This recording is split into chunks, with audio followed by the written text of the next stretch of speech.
और पार्टी कार्यकर्ताओं ने कटरा से श्रीनगर वंदे भारत एक्सप्रेस ट्रेन में सफर किया और इस दौरान बीजेपी नेता रविंद्र रैना और पार्टी कार्यकर्ताओं में काफी खुशी दिखाई दी। उन्होंने ट्रेन में माता के जयकारे भी लगाए। साथ ही बीजेपी नेता रविंद्र रैना ने मोदी सरकार की तारीफ करते हुए कहा कि जम्मू कश्मीर के लिए ये बेहद ही ऐतिहासिक है।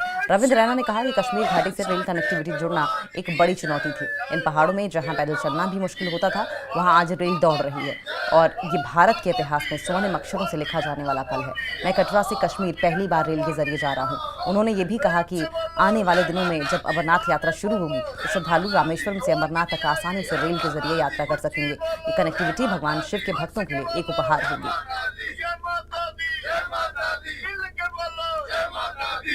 ऐतिहासिक पल हैं। पूरे भारत ने और पूरी दुनिया ने देखा कि कैसे रेल मार्ग से कश्मीर घाटी को जोड़ा गया है। हमारे देश के माननीय प्रधानमंत्री मोदी साहब ने करोड़ों भारतवासियों का वो सपना पूरा किया जब ट्रेन पूरे भारत से इन दुर्गम पर्वतों के बीच से गुजरती हुई कश्मीर घाटी में जा रही है। ये वो ख्वाब थे जो हमारे पूर्वजों ने देखे थे। करोड़ों हिंदुस्तानियों के ये ख्वाब थे जो हमारे देश के माननीय प्रधानमंत्री मोदी साहब ने पूरे किए।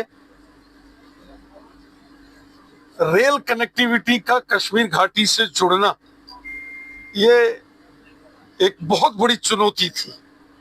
जिन पहाड़ों में पैदल चलना मुश्किल होता था, उन पहाड़ों के बीच से रेलगाड़ी का जाना ये बहुत बड़ी चुनौती थी। और जैसा कि मोदी साहब ने कहा कि चुनौतियों के सामने भी चुनौती खड़ा करना, ये मोदी साहब ने हमेशा चैलेंज लिए हैं।